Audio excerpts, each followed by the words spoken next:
Di depan pintu surga, siapa yang pertama kali membuka surga? Rasulullah SAW berkata di hadis, aku yang menggoncangkan hilag. Hilag itu di mana pintu-pintu yang besar, gagang pintunya bundar, diadukan gagang itu dengan pintu itu untuk mengetuk pintu tersebut. Diketuklah oleh Nabi Muhammad pintu surga itu, dibukakan dan dikatakan oleh malaikat Ridwan, pemegang pintu surga, penjaga pintu surga, dikatakan aku diperintahkan oleh Allah tidak mengizinkan siapapun masuk kecuali Nabi Muhammad duluan. Dibukakan pintu, masuk Nabi Muhammad. Siapa setelah Nabi Muhammad? Setelah Nabi Muhammad adalah umatnya. Semua umatnya masuk, baru diizinkan untuk umat-umat yang lain masuk. Mereka lebih panjang umurnya, lebih banyak ibadahnya, tapi yang punya ikatan dengan Rasulullah umatnya, jadi umatnya yang pertama kali masuk. Yang punya ikatan sama Rasulullah umatnya, jadi umatnya yang pertama kali masuk. Masuk umatnya ke surga. Setelah itu kemana Nabi Muhammad? Tetap di surga, di tempat yang paling nyaman, bersama keluarganya, bersama para bidadari dan lain sebagainya. Tidak kembali, keluar lagi.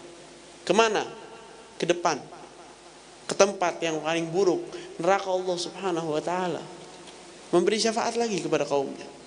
Rasulullah SAW bersabda di hadis beliau, syafaati li ahli al-kabair min ummati, syafaatku kepada orang-orang dengan dosa terbesar di umatku. Yang dosanya paling besar itu yang saya bantu duluan. Dari hal yang mungkin tidak susah dibayangkan, setiap kekasih itu kalau melihat atau terbuka untuk dia aib-aib kekasihnya. Kita suka sama seseorang, kita lihat semua aib-aib dia, kita lihat semua keburukan dia, kita tetap cinta atau tidak? Berkurang. Kebiasaannya orang menjauh karena kelihatan, terlihat. Tapi Nabi Muhammad tidak seperti itu. Di hari kekejian, di hari aib kita terbuka, di hari maksiat dosa-dosa kita terbuka di hadapan semua orang, di hari yang paling memalukan itu, di mana orang-orang dari malunya, ada orang-orang yang tidak mau sujud kepada Allah Subhanahu wa ta'ala. Allah sebutkan di surat Al-Qiyamah, di mana wajah mereka itu menjadi gelap, kusam, saking malunya. Bahkan disebutkan di hadis Rasulullah SAW, wajah mereka itu sebagian meleleh karena malu. Orang-orang semua sujud di hadapan Allah dan mereka tidak bisa sujud karena mereka tidak mau sujud di dunia.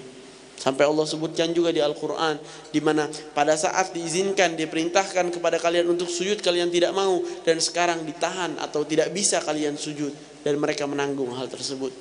Hari kemaluan seperti itu, bukan beliau menjauh melihat kita yang berlumur dosa, beliau datang memberikan syafaat. Ini Nabi Muhammad SAW. Bahkan neraka pun, malaikat penjaga neraka pun berkata, bukan kepada Rasulullah, kepada pengikut Nabi Muhammad, orang-orang mukmin, juzzi ya mukmin fa inna nuraka ahragani. Jalan cepat kau hai orang mukmin, cahayamu membakarku. Membakar api neraka cahaya orang mukmin. Bagaimana cahaya Nabi Muhammad? Jika beliau datang mengambil tangan satu dari kita atau satu dari umatnya yang berlumur dosa, apa masih berani api neraka menyentuh orang tersebut?